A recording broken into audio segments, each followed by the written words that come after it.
ఒక వ్యక్తి జీవితం జైలు పాలైంది, ఒక కుటుంబమే రోడ్డున పడింది.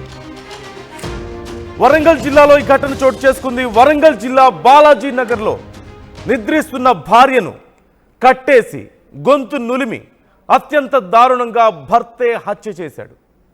యూపీకి చెందిన రితేష్ సింగ్ను ప్రేమ పెళ్లి చేసుకుంది రేష్మ. రితేష్ ఫ్రెండ్ సన్నీతో రేష్మ వివాహేతర సంబంధం పెట్టుకున్నట్లుగా తెలుస్తోంది. 4 నెలల క్రితం భర్త పిల్లల్ని వదిలేసి సన్నీతో వెళ్ళిపోయింది రేష్మ. కానీ మళ్ళీ కలిసుందామంటూ భార్యను ఒప్పించి వెనక్కి పిలిచాడు రితేష్. 3 నెలల గర్భంతో భార్య తిరిగి భర్త దగ్గరికి వచ్చింది.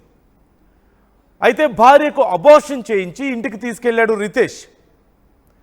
నిన్న రాత్రి రేష్మ నిద్రిస్తున్న సమయంలో కాళ్ళు చేతులు మంచానికి కట్టేసి చున్నీతో గొంతు నులిమి అత్యంత పాశవికంగా రితేష్ తన భార్య రేష్మను ప్రాణాలు తీశాడు.